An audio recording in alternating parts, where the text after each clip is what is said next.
প্রথম কথা, academy of fine arts এর নামটা কেন? চুরি করা একটা ফাইন আর্ট। আপনাদের চুরি করতে হবে ম্যাকগাফিন, যার দাম 20 কোটি টাকা। আমার মনে হয় খুন করা একটা fine art. At least we'll make an entertaining film. That's the first thing. তো প্রথম ছবিটা আমার কিরকম হবে, দর্শকের কথা মাথায় কখনো ছিল? যে বাঙালি এটা পছন্দ করবে না, বাঙালিরা এটা ভালো লাগবে না, এই মিসকনসেপশন থেকে বেরোনো উচিত। এই আইডিয়াটা তোমার কিভাবে স্ট্রাইক করে? তুমি যদি সাউথে দেখো, সাকসেসের কারণটাই হচ্ছে ticket price. Government has capped the multiplexes at 100 rupees ticket price. প্রথম জিনিস আমরা মাথায় রেখেছিলাম যে আমাদের কাছে ইউজেবল বাজেট কতটা আছে। এই গল্পটা এই মুহূর্তে বাংলায় রিসেন্ট পাস থেকেও এরকম গল্প বলেনি। অ্যান্ড অবভিয়াসলি রুদ্রদার ইনপুট। অমিতদের ক্যারেক্টার কেউ ভুলতে পারবে না। বাংলা ফিল্ম ইন্ডাস্ট্রির এখনো ন্যাশনাল এবং ইন্টারন্যাশনাল মার্কেটকে অনেক কিছু দেওয়ার আছে।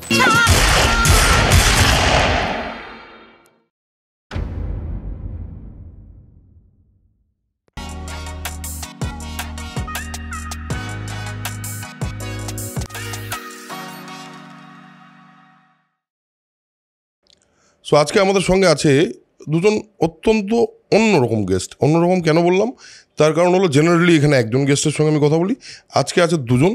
তার কারণ হলো একটি সিনেমা বানানোর জন্য দুটো সত্তার খুব প্রয়োজন হয়। একটা হলো ডিরেক্টর, অবভিয়াসলি ডিরেক্টরেরই ছবি, বাট তার সঙ্গে আরেকজনকে দরকার পড়ে যে নাকি কাঁধে কাঁধ মিলিয়ে ওই ছবিটাকে পুরোটা প্রসেসটাকে টেনে নিয়ে যায়। তাকে বলা হয় প্রডিউসার বা এক্সিকিউশন যে করে থাকে তাদেরকে অনেক সময় এক্সিকিউটিভ প্রডিউসার বলা হয়। বাট এই প্রডিউসার টার্মটা বাংলায় এসে অনেক সময় শুধুমাত্র ফিনান্সার হিসাবে টার্ম করে দেওয়া হয়, বাট প্রডিউসার টার্মটা আসলে অনেকটা বড়। তো আজকে আমাদের সঙ্গে আছে একাডেমি অফ ফাইন আর্টস বলে একটি ছবির ডিরেক্টর এবং প্রডিউসার ডুও আমার সঙ্গে, জয়ব্রত দাস এবং Soumya Sarkar. Welcome to soul connection podcast, thank you for coming. একেবারেই একটা কি বলবো, একটা অন্যরকম এপিসোড হবে বলে আমার ধারণা আজকে। সো জয়ব্রত, প্রথম কথা বলি যে এই ট্রেলারটা দেখে অনেকের মতোই আমিও ছিটকে গেছি। Thank you. এবং সত্যি মনে হচ্ছে যে একটা নতুন কিছু দেখছি। এতটা পাল্পি, এতটা একটা অদ্ভুত একটা different kind of sense of humour দেখতে পেলাম। So I am really looking forward to this film. আর আমি সৌম্যকে ডিরেক্টলি বললাম যে এই ছবিটা নিয়ে একটু কথা বলি, একটু মজা হবে, আমার অডিয়েন্সের কাছেও সেটা একটু পৌঁছোক। এবং আমার মনে হয় আপনাদের কাছেও, আপনারা যদি ট্রেলারটা না দেখে থাকেন তাহলে তার লিঙ্ক নিচে দিয়ে দিচ্ছি। আর যখন ছবিটা আসছে 14 তারিখ রিলিজ হচ্ছে, 14ই নভেম্বর, তো সেটা অবশ্যই হলে গিয়ে দেখবেন। আমার মনে হয় একটা নতুন এক্সপিরিয়েন্স করা যাবে। I am really looking forward to go to the theatre and see it. বেশ, থ্যাংক ইউ। এবার বলো যে প্রথম কথা, একাডেমি অফ ফাইন আর্টস এর নামটা কেন? নামটার একটাই কারণ, সেটা হচ্ছে কি এখানে অনেকগুলো চরিত্র আছে এবং প্রত্যেকেই এক একটা স্পেশালিটি অফ ক্রাইমে তারা স্পেশালিস্ট। যেমন কেউ চুরি করতে পারে, কেউ ভালো তালা ভাঙতে পারে, who is a specialist hitman আরেকজন। তো প্রত্যেকেই যেহেতু এই এক একটা ক্রাইমের স্পেশালিটিতে স্পেশালিস্ট, তো তাই এদেরকে আমরা ধরেছি একটা ফাইন আর্ট হিসেবে। যেমন চুরি করা একটা ফাইন আর্ট, এটা সবাই জানে। এবং আমার মনে হয় খুন করাও একটা ফাইন আর্ট। বা ধরুন আপনি যে কোনো তালা যে কোনো 1 মিনিটের মধ্যে খুলে ফেলতে পারছেন, এটাও একটা ফাইন আর্ট। তো যেহেতু আমাদের এই ফাইন আর্টিস্টদের নিয়েই গল্প, তাই আমাদের ছবির নাম একাডেমি অফ ফাইন আর্টস। আচ্ছা, বেশ বেশ। সৌম্য, আমরা যেহেতু সোল কানেকশন পডকাস্টের একটা নিয়ম আছে, সেটা হলো আমরা ছোটো করে জার্নিটা শুনতে চাই। এই আজকে তো একাডেমি অফ ফাইন আর্টসের দুজন বসে আছে আমার সামনে, কিন্তু এই দুজনেরই একটা জার্নি আছে আসার অবধি। সেই জার্নিটা দিয়ে শুরু করে আমরা আবার ছবিটায় ফিরবো। ওকে, তো প্রথমে তোমার জার্নিটা শুনি। তুমি কি করে সিনেমার সঙ্গে আসলে এবং কি করে এই পয়েন্ট অবধি পৌঁছলে, সেটা যদি আমাদের একটু ছোটো করে বলো। তো আমরা যেমন সবাই জানি, একটা সময় 2005-06 ওই সময়টা বাংলা ছবির একটা খুব দারুণ তখন চলছে। সকাল থেকে উঠে বাড়িতে সঙ্গীত বাংলা চলছে, ওই একটা সিনারিও ছিল। আমার মনে আছে আমার প্রথম হলে গিয়ে মনে হয় ছবি দেখা হচ্ছে পরাঞ্জয় জুলিয়ারে। আচ্ছা, ঠিক আছে। তার আগে আমি চিরদিনই শুনেছিলাম দারুণ হয়েছে, কিন্তু আমার তখন মাঝখানে একটা সময় বাংলা ছবির সাথে অতটা মানে একটা ওইটা ছিল না, বয়সও কম ছিল তখন অ্যাকচুয়ালি ওরকম ইয়ে। তারপর আমি মানে মানে এত যে মানে সঙ্গীত বাংলা এবং সবাই তখন বাংলা ছবির জন্য এত পাগল এবং সিনেমাগুলো দেখে এরকম ভালো লাগছে, গানগুলো এত পপুলার, আমি ভাবলাম যে এখানে কিছু একটা করতে হবে, this is a very good মানে ইন্ডাস্ট্রি। তো তখন একটা ফ্যান ক্লাবের একটা খুব ইয়ে চলতো যে সবাই আর্টিস্টের সাথে বিভিন্ন জায়গায় দেখা করছে এই করছে, কারণ ওইটা একটা ক্রেজ ছিল তখন। তো ওই জিনিসটা করতে করতে আমার সাথে অনিমেষের দেখা, ঠিক আছে, তুমি জানো আমার একটা কোম্পানি পিএসএস বলে, তো অনিমেষের সাথে দেখা। এবং এসকে মুভিজে তখন আমরা একবার দুবার কোনো একজন আর্টিস্টের ইয়ের থ্রুতেই আমরা গেছি, হ্যাঁ কথা হয়েছে। তখন এসকে মুভিজের পেজটাও ছিল না, মানে ওরা কেউ ফেসবুকে ছিল না। তো দে সেড কি আমরা সোশ্যাল মিডিয়াতে কিছু একটা করব, ঠিক আছে। তখন সোশ্যাল মিডিয়া আজকের মতো পপুলার ছিল না, না কিছু ছিল না। তো আমি বললাম ঠিক আছে, আমি একটা পেজ করে দিচ্ছি, তোমরা আমাকে প্রোডাকশন স্টিল পাঠিও, আমি এক একটা করে আপলোড করব, এটাই আমার কাজ ছিল। তো এটা করতে করতে দেন ব্যাপারটা ওরাও দেখলো যে এটা একটা ভালো মার্কেটিংয়ের উপায় হতে পারে, ঠিক আছে। তখন তারপরে ইন দ্য মিন টাইম অবশেষে বলে একটা ফিল্ম এসেছিল, অবশেষে নীল অদিতি রায়, হ্যাঁ। তো তখন ওই ছবিটার আমি আর অনিমেষ সোশ্যাল মিডিয়াটা করি। তো অবশেষে করার পরে বুম্বাদা কলডাস কি আমার একটা, আমি ভাবছিলাম সোশ্যাল মিডিয়াটা এখন তো সবাই শুরু করছে, তোরা কর, আমি চাই এই জিনিসটা শুরু করি, লেটস ডু ইট, ঠিক আছে। তো তখন বুম্বাদার পেজ, তখন এসকেও আমাদেরকে বললো যে আমরা একটা মান্থলি একটা ইয়েতে তোমাদেরকে রাখতে চাই, হ্যাঁ তোমরা এই কাজটা ভালো করে করো। তো আমি বললাম যে ঠিক আছে, কম বয়স তখন, ঠিক আছে। আমি মনে হয় আমি স্টার্টেড ওয়েন ইটস ক্লাস মানে 10 বা 11 এরকম সময়। আর যখন আমি কথাগুলো হচ্ছে তখন এই 2011 মানে তখন আমি জাস্ট উচ্চ মাধ্যমিকটা পাস করেছি, ফার্স্ট ইয়ার চলছে আর কি, সেই সময়টা এই পুরো জিনিসটা হচ্ছে। তারপরে স্লোলি তারপরে প্রথমে ফ্রিল্যান্স দিয়ে শুরু করলাম, ফ্রিল্যান্স করতাম। দেন উই থট কি না একটা কোম্পানি ফর্ম করে করা উচিত, কারণ অনেকেই বলছে যে ফ্রিল্যান্সদের চেক দিতে বা কোম্পানি থেকে পেমেন্ট করতে অসুবিধা হয়, তার থেকে you guys form a company. এবং খুবই অদ্ভুত একটা ব্যাপার, লোকে অনেকে বলে যে মানে আমাদের কোম্পানিটা ফর্ম করা কিভাবে, যে একটা আমরা we have got a client and he said কি কোম্পানি অ্যাকাউন্টে টাকা দেবো, কিন্তু এখনই তুমি নিয়ে নাও টাকাটা।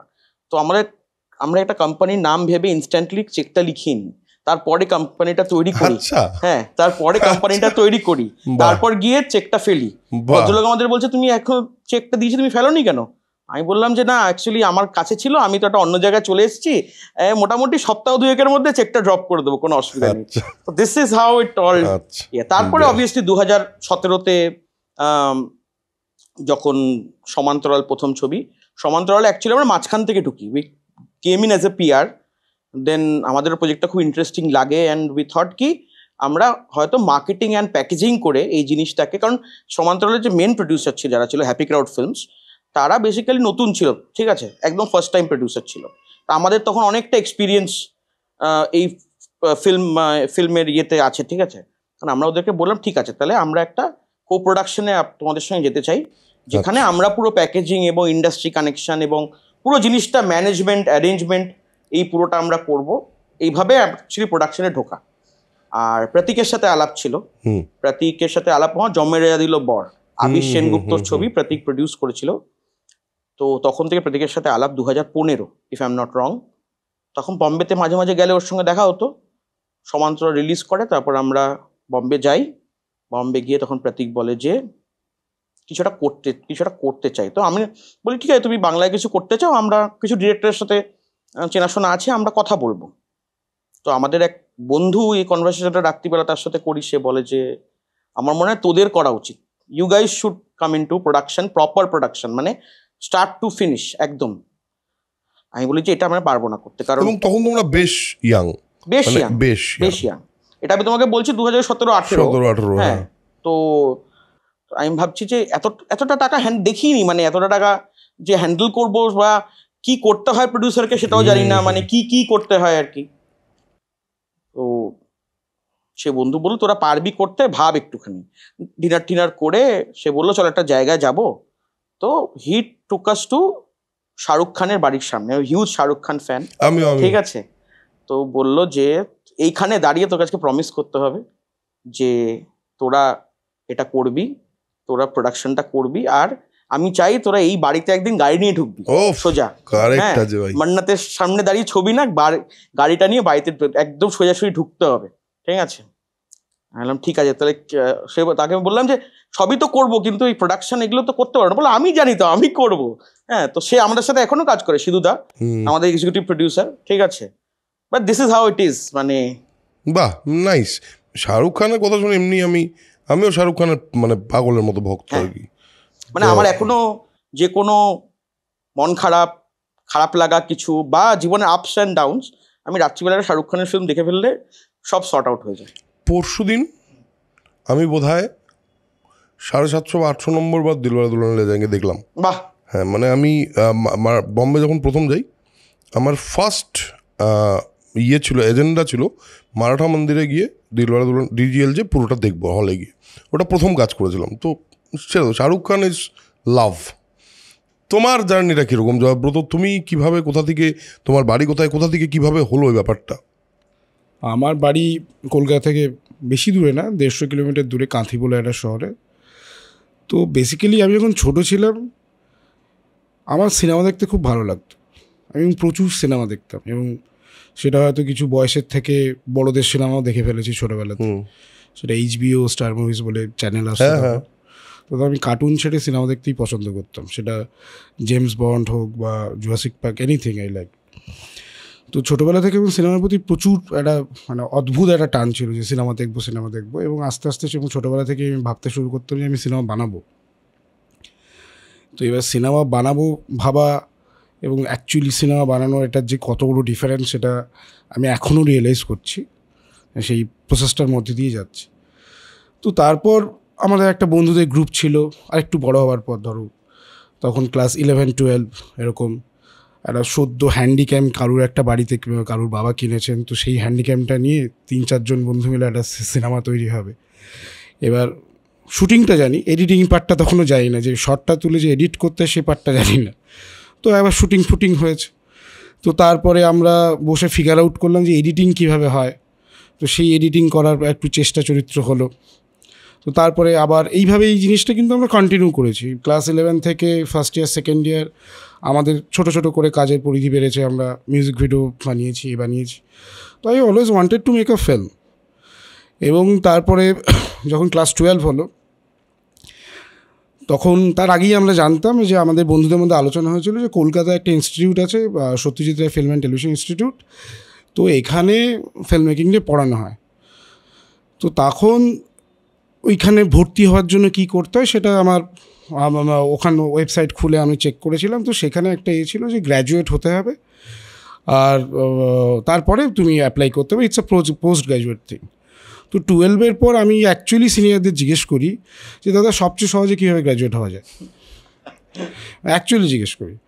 এবং আমার মনে হয় আমি অনেককেই জিজ্ঞেস করেছিলাম, ম্যাক্সিমাম উত্তর পেয়েছিলাম ভাই তুই ইঞ্জিনিয়ারিংয়ে ঢুকে যা, তো এটা সহজ।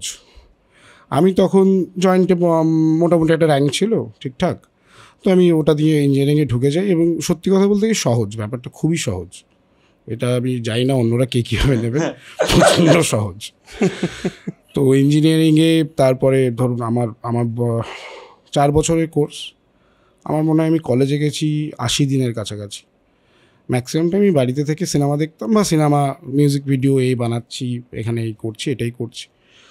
তো তারপর যখন গ্র্যাজুয়েট যে বছর গ্র্যাজুয়েট হই সেই বছরই আমি SRFTর পরীক্ষা দিই, কারণ I was waiting for that, যে আমাকে দিতে হবে এই পরীক্ষাটা। তো তারপর পরীক্ষা দেওয়ার পর আমি চান্স পেয়ে গেছি। মানে সেটা মানে আই ওয়াজ লাইক, মানে অনেকেই তো অনেকবার ধরে পরীক্ষা দিয়ে হয় না, তো আমি পেয়ে গেছিলাম চান্স। তো তারপর SRFTতে আমি পড়াশুনো শুরু করি, এবং সেখান থেকে আমি বলবো সেখান থেকে আমি অ্যাকচুয়ালি 12th পর পড়াশোনাটা শুরু করি। হ্যাঁ, কারণ SRFTতে আমার অ্যাটেন্ডেন্স কিন্তু অলমোস্ট ফুল ইন এভরি। আমি এটাই করতে চেয়েছিলাম ছোটোবেলা থেকে, আমার এটাই ছিল, সিনেমা বানাবো, তো এটাই করতে চেয়েছিলাম। এবং এই যে একটু কথা হচ্ছিলো আমি না ঘুমিয়ে আছি দুদিন ধরে, তেন, বাট আমি কিন্তু এনজয় করি এই পুরো প্রসেসটা। কারেক্ট, আমি এনজয় করি, তো সেটাই হচ্ছে। এবার আমার ধারণা যে ইঞ্জিনিয়ারিংয়ের যে বেশিরভাগ সিট, আমি মোটামুটি এই পডকাস্টে এবং আমার জীবনে যত মানুষ দেখেছি বেশিরভাগই শুনেছি এই অন্য কাজ করছে কিন্তু পড়েছে ইঞ্জিনিয়ারিং। তার মধ্যে আমিও পড়ি। কোন স্ট্রিমটা তোমার? আমার আইটি। আমার কম্পিউটার সায়েন্স। আর আমার হচ্ছে আমি জয়েন্টে বসি, সিলেক্টেড হই। হ্যাঁ, তো যেদিনকা ওই মানে কলেজ সিলেকশনের ব্যাপারটা যেটা হয়, সেদিনকে আমি বাড়িতে মিথ্যা কথা বলি যে ওই দিনটা নয় অন্য দিন ওটা আছে বলে স্কিপ করার চেষ্টা করি ওটাকে। কারণ আমি জানি যে আমি ভেবেছিলাম যে ইঞ্জিনিয়ারিং করতে শুরু করলে হয়তো অনেক পড়াশোনা করতে হবে, ঠিক আছে। আই থট কি করতে করা যায়, তখন বাবাকে বললাম বিসিএ করব। আমি বিসিএ করেছি, এমসিএ করেছি, অলমোস্ট ওই মানে একই ব্যাপার, ওই আইটি করার মতন আর কি। একই ব্যাপার একটু কম বেশি। আমারও ওই মানে ও হয়তো 80 দিন গেছে, 82 দিন গেছি ম্যাক্সিমাম, কিন্তু ওই ঠিক আছে দুটো মানে দুটো টার্ম নিয়ে বলছি। একটা কথা বলি, একই কলেজ কিন্তু আমরা জানতাম না। হ্যাঁ, জানতাম না, আমরা জানতাম না। ও একই কলেজ। আসলে আমার কেউ কাউকে দেখিনি, কারণ কেউ কলেজ যেতাম না। ইঞ্জিনিয়ারিং করতে করতে আমার মনে হয় একটা পয়েন্টে কোথাও বোধহয় রিয়েলাইজ হয় যে জিন্দগি মে और भी अच्छा कुछ कर सकते हैं, এইরকম আমার মনে হয়। কারণ আইআইটির প্রচুর মানুষ এখন অন্যান্য কাজ করছে, একদম প্রচুর ইঞ্জিনিয়ার আছে, এটা তো একটা পার্ট গেল, ঠিক আছে। তবে হ্যাঁ, একটা কথা, ইঞ্জিনিয়াররা কিন্তু সবকিছু করতে পারে। হ্যাঁ, দ্যাট ইজ ট্রু। ইয়েস সবকিছু, এটা ঠিক। ইঞ্জিনিয়াররা সবকিছু করতে পারে। একটা জিনিস বলো যে যখন ছবি বানাবে ভেবেছো, তোমার মাথায় একটা গল্প নিশ্চয়ই ভেবেছো যে এই ধরনের গল্প আমি করতে চাই বা এইরকম একটা সিনেমা আমি বানাতে চাই। সো হোয়াট ওয়াজ ইউর মানে seed idea for this film? এটা তো তোমার প্রথম ছবি, তো প্রথম ছবিটা আমার কীরকম হবে এই আইডিয়াটা তোমার কিভাবে স্ট্রাইক করে? আমার মনে হয় এটা খুব অর্গ্যানিক একটা কারণ আমি ছোটোবেলা থেকে তো প্রচুর সিনেমা দেখেছি, এবং সেই সিনেমাগুলোর মধ্যে আমার বেশ কিছু ডিরেক্টরের কাজ খুব ভালো লাগে, এবং তার মধ্যে Satyajit Ray, Quentin Tarantino, Christopher Nolan, Steven Spielberg, এদের কাজ আমার মানে স্পেসিফিক্যালি ভালো লাগে, মার্টিন স্কর্সেজে, এভরিবডি। তো যখন এই গল্পটা নিয়ে আমরা বন্ধুরা মিলে আলোচনা করছি যে একটা ছবি বানাবো, কীভাবে বানাবো, একটা প্রথম জিনিস আমরা মাথায় রেখেছিলাম, সেটা খুব ইম্পর্টেন্ট, এটা বলা উচিত, যে আমাদের কাছে বাজেট, ইউজেবল বাজেট কতটা আছে। তার কারণ হচ্ছে গিয়ে আমি ছবি ভেবে নিতেই পারি আমি এরকম বানাবো, সেটাকে বিশ্বাসযোগ্যভাবে পর্দায় তুলে ধরার জন্য কী ধরনের গল্প আমাদের কাছে আছে সেটা আমরা প্রথম ভেবেছিলাম। প্রপারলি এক্সিকিউট করা। হ্যাঁ, প্রপারলি এক্সিকিউট করা মানে আমরা এটা একটা কিছু ভেবে নিলাম, সেটা এক্সিকিউট করতে পারলাম না। কারেক্ট। মানে we wanted to execute in a international level, যেটা সবাই করতে পারে, সেইটা আমরা প্রথমে ভেবেছিলাম যে আমাদের কাছে বাজেট কী আছে, বাউন্ডারিজ কী আছে। তো এইটা ভেবে কিন্তু আমরা অনেকগুলো গল্প আমাদের মাথায় ছিল যে এই ধরনের গল্প করতে পারি, ওই ধরনের গল্প করতে পারি। তো প্রথম হচ্ছে কি আমরা ভেবেছিলাম বাজেট আর লিমিটেশনস আমাদের কী আছে, কারণ আমাদের এই একাডেমি অফ ফাইন আর্টসের জার্নি শুরু হয়েছিল 12 লাখ টাকার একটা সিনেমা হবে, টোটাল সিনেমার বাজেট হচ্ছে 12 লাখ। তো এসআরএফটিতে আমাদের ডিপ্লোমা ফিল্মের বাজেট হচ্ছে 12 লাখ। তো আমরা we wanted to make a feature film in the same budget. তো আমাদের ওইটা ভেবে আমরা ওটা ফার্স্ট ভেবেছিলাম। সেকেন্ড হচ্ছে কি, যেটা আসে আমার কোন ধরনের গল্প ভালো লাগে বলতে, তো সেটা আমরা তখন আলোচনা করি যে এই ধরনের গল্প এটা হতে পারে, ওটা হতে পারে। তো করতে করতে খুব অর্গ্যানিক হয়েছে এই গল্পটা তৈরি হয়। এরকম নয় যে আমি ভেবেছি যে আমি এক্স্যাক্টলি এটাই বানাতে চাই। এবং আমার সাথে সমুদ্রের আলোচনা হয়েছে, আচ্ছা এরকম একটা সিন যদি হয়, এখানে এলো লোকটা এই হলো, তাও ফাট করে মাথায় গুলি করে দিল, পেছনে সাদা দেওয়ালটা ছিল ওটা লাল হয়ে গেল, এই সিনটা কেমন হবে। আর এইটা ও বলছে, আর আমি ভাবছি যে ব্যাক এন্ডে প্রোডাকশনে কত কিছু, মানে কত ধরনের লোকজনকে ডাকতে হবে, তার যে বাজেট আর ও যে বাজেটে বলছে বানাবে সেটা তো একদম আকাশ পাতাল তফাৎ। তো তারপর ও বললো না এটা আমরা করবো, আমরা জানি প্রসেসটা, চাই করবো। তো ওরা ইভেন যে আমাদের যে ব্লাড স্পিল এগুলো যা আছে সব কিন্তু ওরা 1-2 মাস ধরে এসআরএফটিআইতে 3 মাস ধরে প্র্যাকটিস করেছে। মানে কতটা ব্লাড হলে, কতটা ব্লাস্ট হলে, কতটা ছিটকাবে, এই জিনিসটা কিন্তু ওদের নিজেদের করা। আমাদের এটা পুরোটাই নিজেদের করা। তার কারণ হচ্ছে কি, আমরা কিছু ফাইট মাস্টারদের সাথে কথা বলেছিলাম। তো প্রথমে যেটা দেখলাম, যা amount of blood that comes out, that is not what we want. তো অ্যাটলিস্ট তার 5-6 গুণ রক্ত হচ্ছে, ইট কামস আউট লাইক সামান্য একটা কিছু রক্ত। এটা গেল 1 নম্বর। 2 নম্বর হচ্ছে গিয়ে ওইটুকু রক্ত বেরোনোর জন্য প্রত্যেকটা রক্ত বেরোনোর যে কস্টিং, তাতে আমরা হিসেব করেছিলাম যে 12 লাখ টাকা পেরিয়ে যাবে, শুধু রক্ত করতেই 12 লাখ টাকা পেরিয়ে যাবে। তো তখন আমরা এটা নিয়ে রিসার্চ করি। আমাদের একটা টিমও ছিল, এটা আমাদের সিনেমাতেও ক্রেডিটেড আছে, যারা এটা নিয়ে R&D করেছে, যে কিভাবে এই যে ব্লাড ব্লাস্ট, গান শটস, এইগুলো কীভাবে আমরা ডিওয়াইওয়াই করে বানাতে পারি। এবং আমাদের যে পুরো সিনেমাতে ম্যাক্সিমাম, আমি সব কটা বলবো না, বললে মিথ্যা কথা হবে, ম্যাক্সিমাম যা যা এফেক্টস আছে সবগুলোই প্র্যাকটিক্যাল এফেক্টস, আমরা কিন্তু সিজিআই করিনি। আচ্ছা, ইটস অল প্র্যাকটিক্যাল এফেক্টস, এবং সেটা আমাদের আমরাই বানিয়েছি। এবং কোথাও কোথাও আমরা সিজিআই ইউজ করেছি, সেটা হচ্ছে সিজিআই এনহ্যান্সমেন্ট, কিন্তু সমস্ত এফেক্টই আমরা প্র্যাকটিক্যালি অ্যাচিভ করেছি। মানে এটা আমি চেয়েছিলাম, কারণ আমি দেখেছি যে আমাদের এখানকার যা ইনফ্রাস্ট্রাকচার, সেখানে বিশ্বাসযোগ্য সিজিআই তৈরি হওয়া খুব মুশকিল। তার থেকে practical effect gives you a lot more reality. তো সেটা আমরা অ্যাচিভ করতে পেরেছি, এবং শ্যুটের সময় প্রচুরবার টেক নিতে হয়েছে ওই পারফেক্ট জিনিসটা অ্যাচিভ করার জন্য, কিন্তু সেটা আমরা we have gone through that, এবং প্রত্যেকটা অ্যাক্টরও সেটা সাপোর্ট করেছেন। কেউ বলেননি না এটা সিজিআই করে নে, আমি একবারই মরব। রাইট। তো এটা আমার মনে আছে, অনেকেই ধরুন 20 বার 25 বার করে মরেছে। তো গেট দ্য শট, 20-25 বার করে মেরে ফেলেছিল। হ্যাঁ, 20-25 বার করে মারা, মানে ব্যাপারটা কিন্তু খুব সহজ না। ব্যাপারটা হচ্ছে রিগিং হয়, একটা ব্লাড লাইন রিগিং হয়, সেটা হয়, সে রক্তটা গেল, পুরোটা আবার ক্লিন আপ, ঠিক আবার ওটা হচ্ছে। তো এই কস্টিউমের চাপ আছে, কস্টিউম আমরা রেখেছিলাম 3-4টে করে সেট রেখেছিলাম, যাতে কস্টিউম নষ্ট না হয়ে যায়। আচ্ছা, বাহ। এই যে একটা এই গল্পটা এই মুহূর্তে বাংলায় রিসেন্ট পাস থেকেও এরকম গল্প বলেনি, হয়তো বলেছে অন্যান্যভাবে এরকম ধরনের গল্প বলা হয়েছে, বাট এই গল্পটা রিসেন্ট পাস্টে তো এরকম কিছু আমরা দেখিনি, যেই কারণে বোধহয় এই দেখার পর এই রকম রিয়াকশনও পাওয়া যাচ্ছে।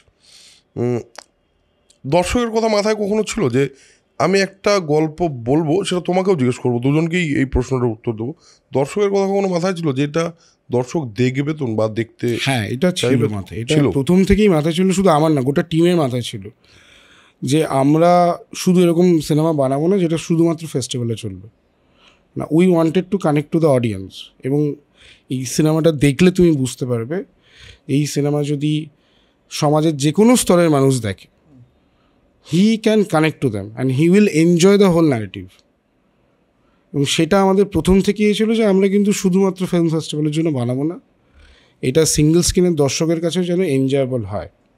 এবং সেটা কিন্তু একটা, আপনি যে গল্প তৈরির যে কথাটা বলছেন, এটা কিন্তু আমরা ভেবেই রেখেছিলাম যে আমাদের অ্যাপ্রোচটাই এটা হবে। বেশ, তোমার ক্ষেত্রে তোমার কি মনে হচ্ছিল অ্যাজ এ প্রডিউসার?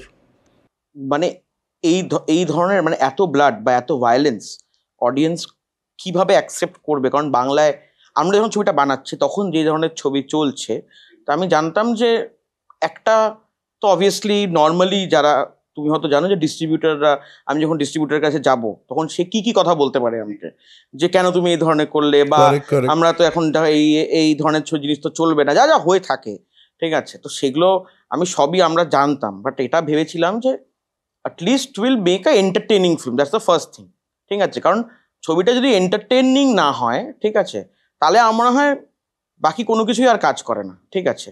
কারণ আমি একটা এরকম ডিফারেন্ট ফিল্ম বানালাম, প্লাস একটা বোরিং ফিল্ম বানালাম, ঠিক আছে, সেটা যাতে না হয়। তো সেটা আমাদের খুব কশাস ডিসিশন ছিল, আমরা প্রতিটা জিনিস প্ল্যান করেছিলাম যে, অ্যান্ড অবভিয়াসলি রুদ্রদার ইনপুট, হ্যাঁ, তো রুদ্রদার মানে পুরো ছবিটার মধ্যে রুদ্রদার একটা বিশাল ইনপুট আছে, যে প্রচুর ইনপুট, যে how to make the thing in, মানে আমি রুদ্রদার সঙ্গে যে কত মিটিং করেছি তার কোনো আইডিয়া নেই, ঠিক আছে। অ্যান্ড বাট অবভিয়াসলি যখন আমরা ছবিটা প্রায় যখন শেষ করে ফেলেছি, পরবর্তীকালে আমাদের রিসেন্ট টাইমসে মনে হচ্ছিল যে এবার হয়তো এই ছবিটার জন্য আরেকটু বেটার অডিয়েন্স তৈরি হয়েছে, ঠিক আছে। তো অনেকে আমাদেরকে হয়তো প্রথম দিকে বলেছিল যে the film took a lot of time, ঠিক আছে। কতদিন টাইম লেগেছে? 4 বছর এক্স্যাক্টলি। তো আমরা 4 বছর লেগেছে পুরো ছবিটা বানাতে এবং সবটা করতে। এবং খুব মজার ব্যাপার, আমাদের রিলিজ প্রথমে এই বছরের শুরুর দিকে হওয়ার কথা ছিল। আচ্ছা, আমরা বিভিন্ন ডেট ক্রস করতে 14 নভেম্বর ল্যান্ড আপ করেছি। জাস্ট 3 দিন আগে আমরা এসকেতে বসে ফাইনাল হ্যান্ড ওভার নিচ্ছি, তখন ওর কাছে একটা ফেসবুকে একটা নোটিফিকেশন এসছে যে 14th of November 2021 we have started the film, the first day of shooting, first schedule was for heavy poetic ব্যাপার, এটা পোয়েটিক জাস্টিস, একদম ঠিক আছে, হেভি ব্যাপার। তো দেখো, আমার একটা জিনিস মনে হয়, সেটা তোমাদেরও ভিউ পয়েন্টটাও জানতে চাইবো, যে একজন প্রডিউসার এবং একজন ডিরেক্টর বা যে টিমটা থাকে, তাদের কাছে যদি ছবিটা এন্টারটেনিং হয়, if they enjoy the film, আমার মনে হয় দর্শকেরও ভালো লাগার মতো একটা জায়গা তৈরি হয়। Correct. এটা আমার মনে হয়, কারণ অনেক ক্ষেত্রেই আমরা দেখি যে দর্শকদের জন্য বানাতে গিয়ে সিনেমা একটুখানি মানে দর্শকদের কি ভালো লাগবে এটা বেশি ভাবতে গেলে অনেক সময় কিন্তু ব্যাপারটা গন্ডগোল হয়ে যায়।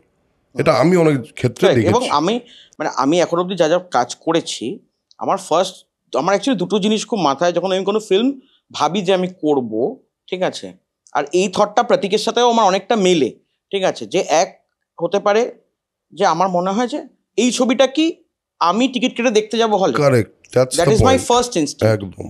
আর সেকেন্ড ইনস্টিংক্টটা আসে মার্কেটিং এর ব্যাকগ্রাউন্ড থেকে। আমি ভাবি এই ছবিটা ট্রেলারটা কি হবে, ট্রেলার পিচটা কি ইন্টারেস্টিং হবে, Correct. আমার মাথায় মনে হয় সেই ট্রেলারটা প্লে হতে শুরু করে গল্পটা শোনার পর। আমি যদি ওই দুটো জিনিস না ম্যাচ করতে পারি, আমার অ্যাকচুয়ালি সাবজেক্টগুলো তখন হয়তো ইন্টারেস্টিং লাগে না, ঠিক আছে। এবার অবভিয়াসলি দেখো, মানে ফিল্ম, আমি সেখানে একটা ফেসবুকে পোস্টে লিখেছি যে 100% পারফেক্ট ফিল্ম কেউ বানাতে পারবে না। হতেই পারে না। আমরা সবাই নিজের মতন করে চেষ্টা করি, ঠিক আছে। আচ্ছা, এটা একটা দুটো আছে পৃথিবী, নিশ্চয়ই আছে, নিশ্চয়ই আছে। বাট ওই আর কি। তো আমি সবসময় ওই দুটো জিনিস মাথায় রাখার চেষ্টা করি যে অ্যাটলিস্ট তো আমার ভাল লাগতে হবে, প্রথম শর্ত হলো তোমার ভালো রাইট। লাগবে। আর মার্কেটিং এ আমার তো বেসিক্যালি মার্কেটিং এর ব্যাকগ্রাউন্ড ছিল, তুমি ভালো করে জানো।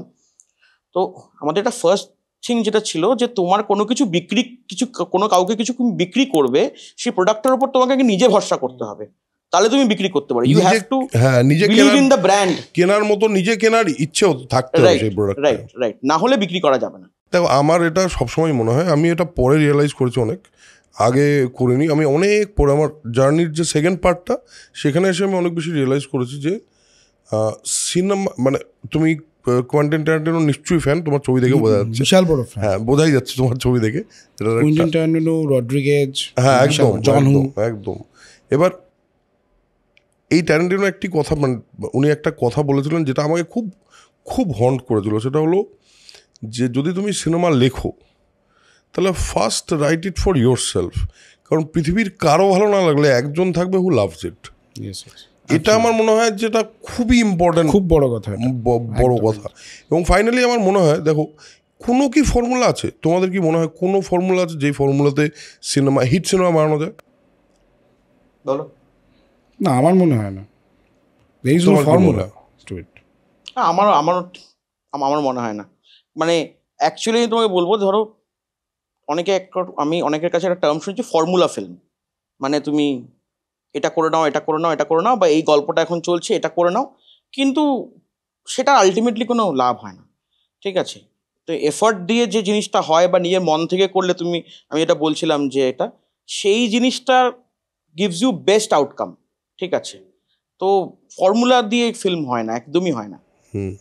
এই মুহূর্তে বাংলা সিনেমা সম্পর্কে, তুমি একজন ডেবুটান্ট ডিরেক্টর, তুমি ইন্ডাস্ট্রিতে জাস্ট পা রাখলে, তুমি বেশ কিছুদিন ধরে কাজ করছো এবং বিভিন্ন রকম দিকে কাজ করেছো, অনেকগুলো দিক জানো। What are your thoughts right now about Bengali cinema? একজন করে যদি বলো। তুমি বলো কি, কোন অ্যাঙ্গেল, মানে কি এই মুহূর্তে বাংলা সিনেমা কোথায় দাঁড়িয়ে আছে তোমায় যদি জিজ্ঞেস করি, অ্যান্ড ফিউচারটা কীরকম হতে পারে বা তুমি কিভাবে দেখছো? What's your perspective on it? আমার অ্যাজ এ প্রডিউসার আমি যদি বলি যে পার্সপেক্টিভটা, সেটা হচ্ছে যে বাংলায় লাস্ট কয়েক বছর ধরে অবভিয়াসলি কমার্শিয়াল ছবি, যেটাকে আমরা তথাকথিতভাবে কোট আনকোট কমার্শিয়াল ছবি বলি, সেই কমার্শিয়াল ছবিটা লাস্ট অ্যাকচুয়ালি 10-15 বছর ধরে অনেকটাই কমে গেছে। খুব রেয়ারলি কিছু কিছু ছবি বেরোয়, আর যেগুলো হয়তো কমার্শিয়াল ছবি বেরিয়েছে, সেগুলো হয়তো অত সাকসেসফুল হয়নি, ঠিক আছে। তো আমার মনে হয় যে একটা ইন্ডাস্ট্রিকে সার্ভাইভ করতে হবে। তুমি যদি দেখো, ধরো আমরা প্রি কোভিড ডেজও আমরা প্রায় বছরে 100-110টা ফিল্ম করছিলাম পার ইয়ার, ইম্পার যে রেকর্ডে আছে, সেখান থেকে আমার মনে হয় লাস্ট ইয়ার মনে হয় 42-46 এরকম কিছু একটা নাম্বার হবে, ঠিক আছে। ছবি কম বেশি নিয়ে আমার কোনো অসুবিধা নেই অ্যাকচুয়ালি।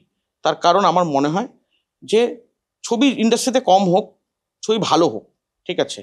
হ্যাঁ, কারণ এটাও তুমি ভালো করে জানো যে 50টা ফিল্ম তৈরি হলেও তুমি দেখবে যে অ্যাকচুয়ালি হয়তো 50% ফিল্ম বেরোয়, রিলিজ হয়, রাইট। তার 50% প্রপার অডিয়েন্সের কাছে পৌঁছয়, তার আগে 70% ফিল্ম অ্যাকচুয়ালি তৈরি হয়, কিছু তৈরি হয় না, মাঝখানে আটকে যায়, এরকম হয়। আর তুমি যদি কিম্পার বইটা খেয়াল করো, তুমি দেখবে প্রত্যেক সপ্তাহে কিন্তু মোটামুটি 25-30টা করে ফিল্মের নাম রেজিস্টার। ঠিক ঠিক ঠিক ঠিক আছে, তো সেটা অনেক সময় নাম রেজিস্টারের পরে সেটা একটা অন্য ডিসকাশন। ঠিক আছে, কিন্তু আমার যেটা মনে হয় যে আমাদের তথাকথিতভাবে এন্টারটেইনিং ফিল্ম, কমার্শিয়াল ফিল্ম একটু বেশি করে তৈরি করা উচিত, অডিয়েন্সকে আরও বেশি থিয়েটারে আনা যায়। এবার থিয়েটারের এই জায়গাটার মধ্যেও আমার অনেক মানে আমার পার্সোনাল ধারণা, ঠিক আছে, যে হয়তো আমাদের কলকাতা শহরের মধ্যেই নন্দনে প্রায় 900 সামথিং একটা গোটা হলের অকুপেন্সি, সেটা প্রায় উইকেন্ডে ফুল যায় এবং নর্মালতে 70% হয় ভালো ছবিগুলি। তো আমরা কলকাতার মধ্যে বসে একটা 900 অডিয়েন্স ফুল করতে পারছি, ঠিক আছে, তার মানে বাংলা ছবি লোকে দেখতে আসছে। এবার অবভিয়াসলি আমার মনে হয় টিকিট প্রাইসটাও একটা খুব বড় ইস্যু, কারণ আমার যে নন ইন্ডাস্ট্রি ফ্রেন্ডসরা আছে, ঠিক আছে, যাদের সাথেই আমার মেনলি মেলামেশা এবং তারা কিন্তু সেই গ্রুপটা প্ল্যান করে যে আমরা মঙ্গলবার সিনেমা দেখতে যাবো, কারণ মঙ্গলবার সব অ্যাক্রস অল থিয়েটার মনে হয় 149 টিকিট প্রাইস কম। ঠিক আছে, তো আমি বলছি কলকাতা শহরের একদম প্রপার এরিয়াতে থাকা ছেলেমেয়েরা, হ্যাঁ, যারা হয়তো প্রত্যেকদিন ক্যাফেতে গিয়ে চা কফি খাচ্ছে, তারাও যদি টিকিট কাটার আগে ভাবে যে ঠিক আছে মানে 150 টাকা মানে একটা মাল্টিপ্লেক্সে যাচ্ছি 150 টাকা, ঠিক আছে, ওই এটা ঠিক আছে। তো আমি বলছি যে যারা আমাদের দেশের মাস অডিয়েন্স, তাদের জন্য আমার মনে হয় না যে আমরা ইন্ডিয়া চিরকালই খুবই প্রাইস সেন্সিটিভ কান্ট্রি, ঠিক, তো অনেকটা টাকা তুমি যদি সাউথে দেখো সাকসেসের কারণটাই হচ্ছে টিকিট প্রাইস।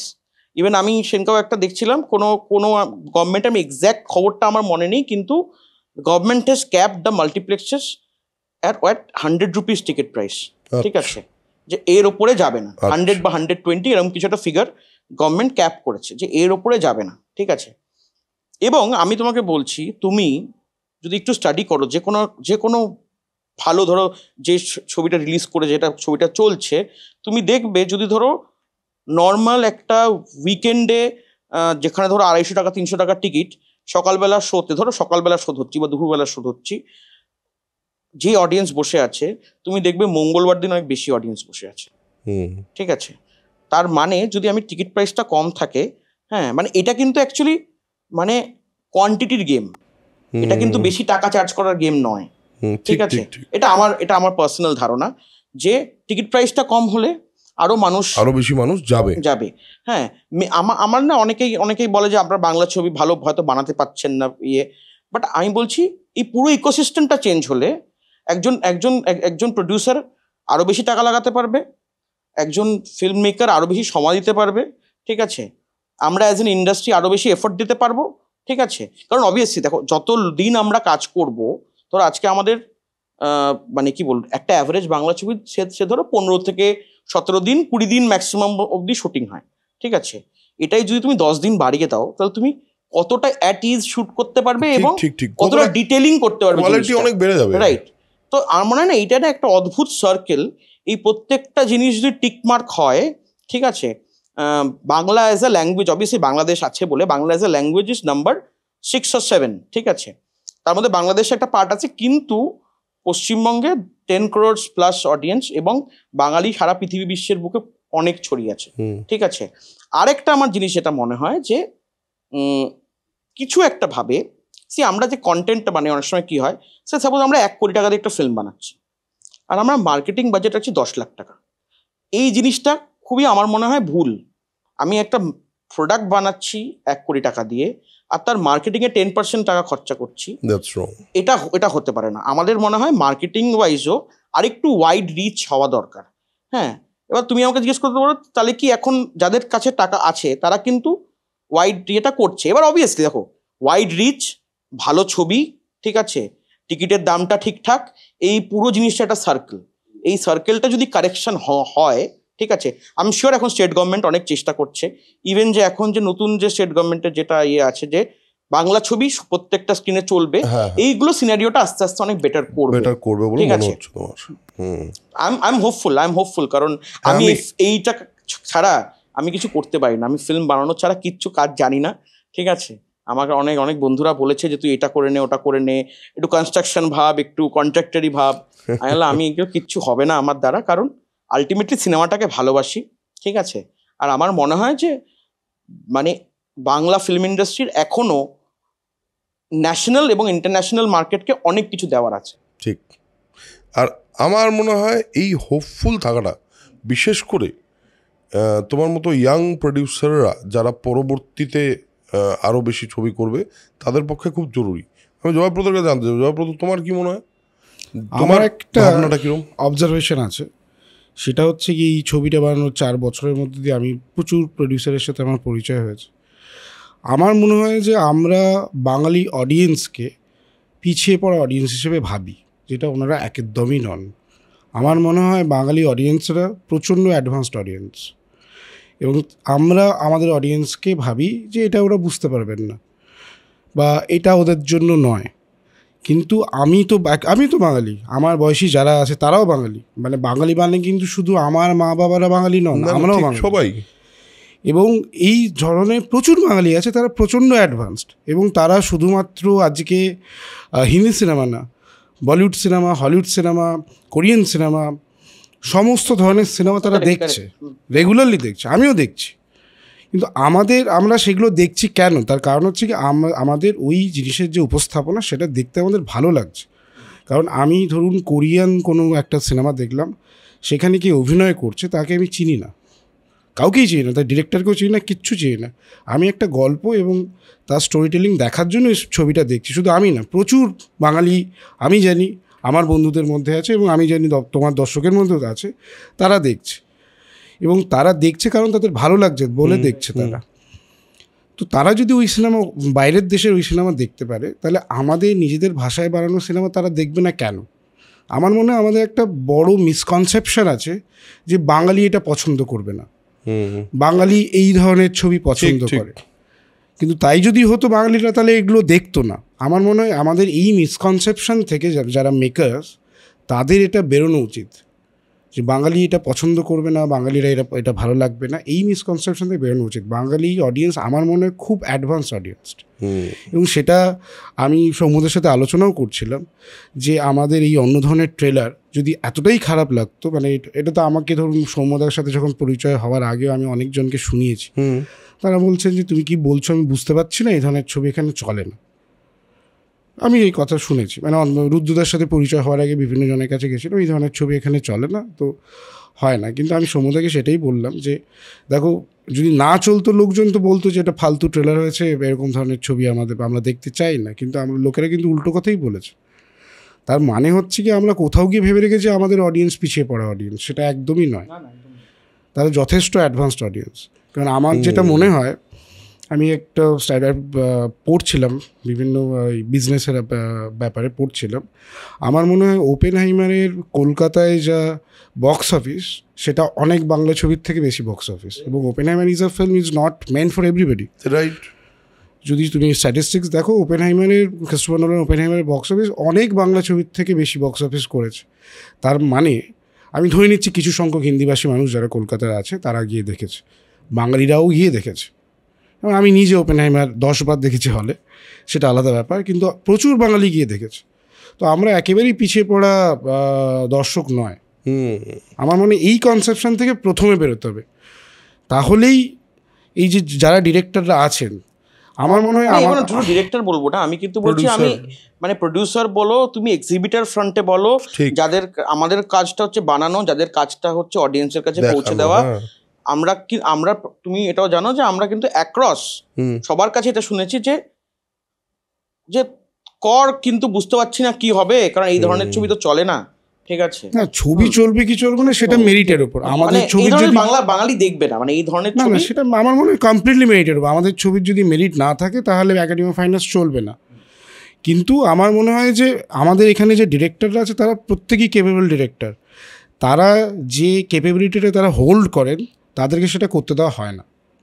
সেটা আমার পার্সোনাল ধারণা, তাদেরকে সেটা করতে দেওয়া হয় না। যে আপনি এরকম একটা গল্প ভাবুন, এই জোনের একটা গল্প ভাবুন, এবার এই জোনের গল্প ভাবতে ভাবতে তারাও আমার মনে হয় যে তাদের যে ডিরেক্টরদের ক্যাপাবিলিটি আছে তারাও নিজেদেরকে সীমাবদ্ধ করছেন পরিস্থিতির চাপে।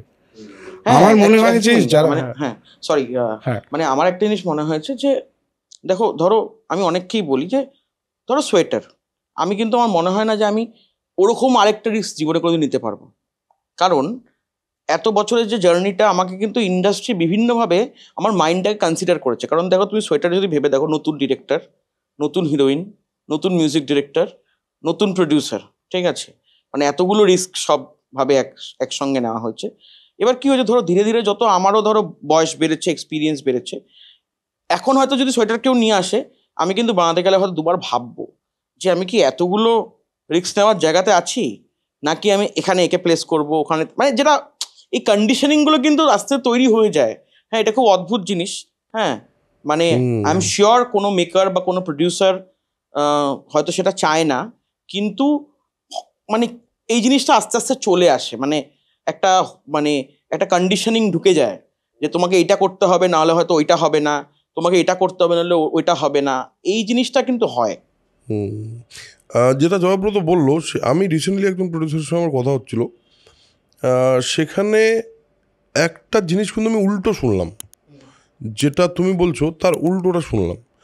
সে আমাকে জিজ্ঞেস করছে কতদিন লাগবে ছবিটা করতে। আমি বললাম 35 দিনের কমে ছবিটা হবে না। তো বলছে হ্যাঁ, আমিও 32 দিন ভাবছিলাম। আর আমাকে বললো যে এই টাকায় করতে পারবে ছবিটা। আমি বললাম না, পারবো না, কারণ এই ছবিটা আমি যেটা ভেবেছি সেটা যদি না হয় তাহলে ছবিটা বানানোর কোনো মানে নেই।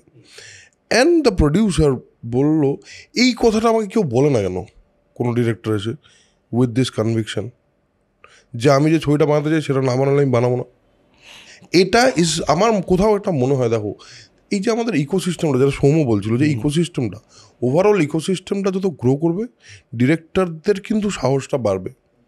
তখন কিন্তু ডিরেক্টরদের মনে হবে যে আমি যেটা চাই সেটা, অনেক ক্ষেত্রে আমি নিজেও তার মধ্যে পড়েছি, অনেক ক্ষেত্রে কিন্তু ডিরেক্টরদের মেনে নিতে হয় যে কি করবো, কাজটা করতে হবে আমাকে। 100% আমার মনে হয় সেটা ম্যাক্সিমাম ক্ষেত্রে তাই হয়। এবং সেটা আমার মনে হয় যে ওই ইকোসিস্টেমটারই একটা দায়, যে ইকোসিস্টেম যত ওপরে উঠবে তত ডিরেক্টর প্রডিউসারদের সম্পর্ক বেটার হবে। একটা কথা যেটা আমি রিসেন্টলি একজন প্রডিউসারের কাছেই শুনলাম, প্রথমে যখন সিনেমা তৈরি হতো সেটা থিয়েট্রিক্যাল ব্যবসার জন্য তৈরি হতো, রাইট। তারপর একটা স্যাটেলাইট রাইটের ব্যাপার আসলো, যেখানে একটা ফর্মুলা তৈরি হলো যে এই স্টার থাকলে এত টাকা পাওয়া যায়, এই হলে এত টাকা পাওয়া যায়। সে বলছে আমরা কি করলাম, আমরা সিকিউর করে নিলাম আমাদের টাকাটা, এই আছে, ও আছে, এই টাকা, এই টাকা আমার প্রফিট, শেষ।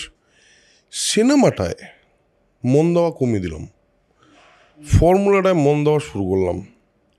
তো বলছে সে যে আমরাই দোষী, আমরাই এই যে ফর্মুলাতে পড়ে গিয়ে এমন একটা জিনিস করেছে। আবার ওই দিনটা কিন্তু এসছে যেখানে তোমাকে শুধু থিয়েটারের জন্য ছবি বানাতে হবে। রাইট। এবং এখন অ্যাক্রস ইন্ডিয়া সব চ্যানেল যারা কন্টেন্ট বাই করে, তারা কিন্তু সবাই বলছে যে আপনার ছবিটা যদি সাকসেসফুল হয় এবং থিয়েট্রিক্যালি ওয়ার্ক করে, তাহলেই আমরা কিনবো। ঠিক। And which is a great thing. আমার মনে হয় এটাই হওয়া উচিত। Cinema primarily is a theatre medium. Absolutely. ওইটা না হলে কি আর সিনেমা হলো? ট্রু। একটা ইন্ডাস্ট্রির অ্যাভারেজ এজ কতটা ম্যাটার করে ইন্ডাস্ট্রির স্বাস্থ্যের উপর। কারণ তোমরা হলো একদম ইয়াং, মানে একদম তোমাদের যা বয়স, সেই বয়সটা একদম different than the other producers, other directors right now working. তো তোমার কি মনে হয় যে আর একটু ইয়াং ভয়েসেস আসা উচিত না? অ্যাবসলিউটলি আসা উচিত। আমার মনে হয় যে ইন্ডাস্ট্রিতে যদি ইয়াং ভয়েসেস না আসে, তাহলে ওই ইন্ডাস্ট্রির অগ্রগতিই থেমে যাবে। এবং সেটা তুমি দেখেছো বিশ্বের ইতিহাসে প্রত্যেকটা ফিল্মের যে মুভমেন্ট হয়েছে, প্রত্যেকটাতেই তাই ইয়াং ভয়েসেসরাই কিন্তু নতুন মুভমেন্ট এনেছে, নতুন কালচার তৈরি করেছে। সেটা নোভেল গগ বা ইটালিয়ান নিউরিয়ালিজম, সবাই ইয়াং জেনারেশনের ছেলেমেয়েরা বানিয়েছে সিনেমা। তো আমার মনে হয় যে প্রডিউসারদের, যারা সিকিউর ডিরেক্টর, ভালো ডিরেক্টর, তাদেরকে ছাড়াও নতুন যারা কাজ করতে চাইছে, শুধু আমার মতন এরকম প্রচুর ট্যালেন্টেড লোক, কিন্তু ট্যালেন্টেড ডিরেক্টরস, রাইটার্স কিন্তু আছে। আমি নিজে তাদের অনেককেই চিনি, তারা কিন্তু সেই সুযোগটা পান না, এবং সেই সুযোগ পেতে পেতে এতটাই দেরি হয়ে যায়, তাদের মধ্যে কিছু ট্যালেন্ট এখান থেকে চলে যান, অন্য কোথাও শিফট করে নেন, অন্য কোনো কাজ করেন। তো আমাদের এই জায়গায় একটা স্ট্যাগন্যান্সি তৈরি হচ্ছে বলে আমার মনে হয়। তো নতুন ডিরেক্টরদের আমার মনে হয় যে প্রডিউসারদের গল্প শোনা, চান্স দেওয়া, একটা কাজ করানো উচিত। এটা নাহলে কিন্তু এই স্ট্যাগন্যান্সি যে আছে, যেটা আমার মনে হয় সেটা কিন্তু বাড়তে থাকবে। তোমার কি মনে হয় এটা কম কেন? দেখো, আমি আমার একটা পার্সোনাল এটা একটা মানে মতামত আছে, সেটা হচ্ছে যে ধরুন আমাদেরকে তো অনেকেই রিচ করে। ধরুন আজকে আমার যে 4টে ছবি যে যা যা হয়েছে এখন রিলিজ করেছে এবং 5 নম্বর সবই কিন্তু নতুন ডিরেক্টরদের সাথে। আমি কিন্তু তথাকথিত কলকাতার যারা এক্সপিরিয়েন্স ডিরেক্টর আছে তাদের সাথে এখন অবধি কোনো কাজ করতে পারিনি।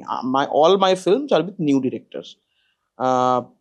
কারণ অবভিয়াসলি আমার মনে হয় যে অনেক বেশি হয়তো কানেক্ট আমি করতে পারি, তারা হয়তো আমি যে ফিল্মটা করতে চাই বা যতটা ইনভলভমেন্ট চাই তারা আমাকে সেই ইনভলভমেন্টটা দিতে পারে। ঠিক আছে, কারণ এরকম হয়েছে যে মানে কলকাতার যারা আমি মানে সরি টু সে মানে আমি কাউকে মানে পার্সোনালি বলছি না, কিন্তু কিছু লোকজন যাদের সাথে আমার মিটিং হয়েছে অনেকেই আমার তার মধ্যে এসে বলেছে যে তোমরা যদি লক করো তাহলে আমি 1-1.5 মাসের মধ্যে তোমাকে স্ক্রিপ্টটা লিখে দিয়ে দেবো। হ্যাঁ, কিন্তু আমি এখনো যাদের সাথে কাজ করেছি তারা অনেকেই বলেছে দেখো আমি এই গল্পটা আমার মাথায় আছে, আমি এটা করতে চাই, এটা আমি করবো, be it with you or with somebody else, I will do it. ঠিক আছে, বাট আমি এটাই করবো। ঠিক আছে, এই যে একটা স্ট্রং স্টান্সটা থাকে, ঠিক আছে, প্লাস একটা রাইটিংয়ের একটা সময়। যখন প্রথম শিলাদিত্য এসেছিল তখন ওর কাছে অলরেডি সোয়েটারের একটা বেসিক স্ক্রিপ্ট অলরেডি রেডি ছিল বহু বছর ধরে। শ্রীমন্তর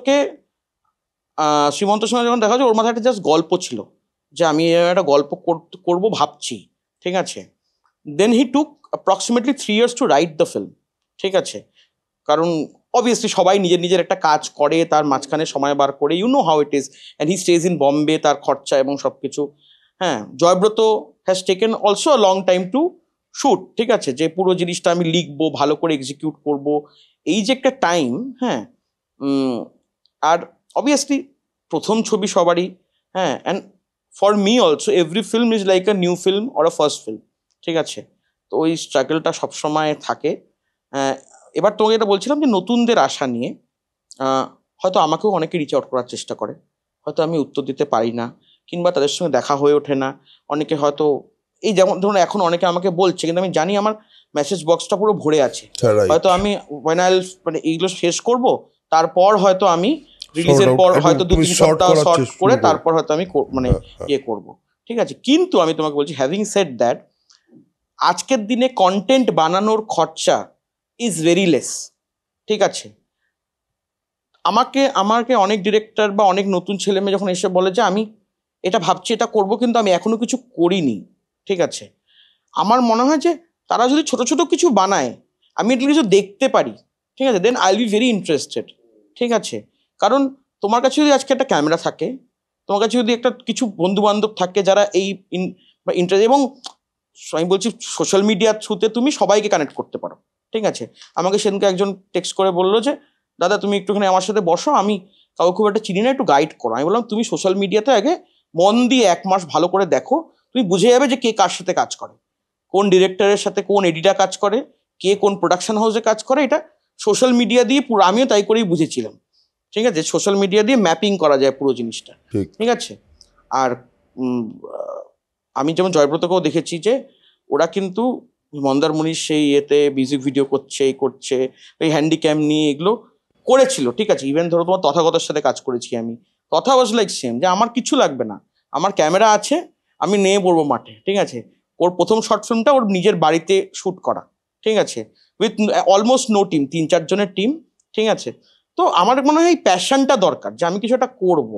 কারণ আমার এটাও হয় যে অনেক সময় আমাকে অনেকে এসে বলে যে কিছু হচ্ছে না, অনেক দিন ধরে কিছু করতে পারছি না, হ্যাঁ কিছু একটা ভাবতে। আমি বললাম যে what do you do from your মানে স্টার্টিং অফ দ্য ডে, তুমি কি করো? বলছে না আমি তো এখন অপেক্ষা করছি, ওয়েট করছি। আমি বললাম দেখো এইটা করলে হবে না, আর মানে is not an entertainment industry obviously, কিন্তু এর পেছনে আমাদের কিন্তু এটা পুরোটা জব, মানে একটা কাজ। তুমি যেমন একটা চাকরির পরীক্ষা দিতে গেলে সকাল থেকে বসে তুমি পড়াশোনা করবে বা কোনো জায়গায় ভর্তি হবে, তার এক্সাম দেবে, এই করবে, তোমার কিন্তু এখানেও সেই জিনিসটা করে যেতে হবে। হ্যাঁ, বাড়িতে বসে থাকলে হবে না। You go out there, meet people, go to studio, হ্যাঁ, মানে কিছু করো, কিছু মুভমেন্ট নাও, তোমার ঠিক হবে, ঠিক আছে? এবং আমি বলছি অনেকে আমি দেখি যারা এখন ভালো ভালো কাজ করে, যাদেরকে আমি অনেক বছর ধরে দেখেছি 2010-12 সময় থেকে, ঠিক আছে, তারা এখন দে আর ডুইং গ্রেট। আমি বিশ্বরূপ স্যারের কোচ, মানে বিশ্বরূপ স্যার যিনি অ্যাক্টিং শেখান, ওনাকে আমি ওই সময় থেকে চিনি। সুহত্র, ঠিক আছে, সুহত্রকে আমি ওই সময় থেকে চিনি। He is doing great right now, ঠিক আছে।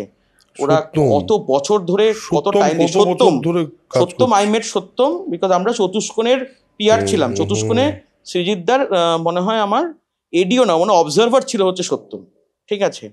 তো মানে এত বছর ধরে ওরা কিন্তু এফর্ট দিয়ে যাচ্ছে, আজকে they have got a great place. তো চেষ্টাটা আমাদের করতেই হবে, দেখো চেষ্টা না করলে কিছুই হবে না, ঠিক আছে। আরেকটা জিনিস যেটা তুমি বললে চাই, আমিও সবাইকে বলি, যখন আমাকে কেউ দাদা আমি করতে চাই, আমার একটা গল্প আছে, শোন, শর্ট ফিল্ম করতে চাই, আমি বললাম, আমি বলি সবসময় যে করে ফেলো না, মোবাইল তো আছে তোমার কাছে একটা, আর কিছু না থাক, ক্যামেরা আছে, হ্যাঁ ক্যামেরা আছে।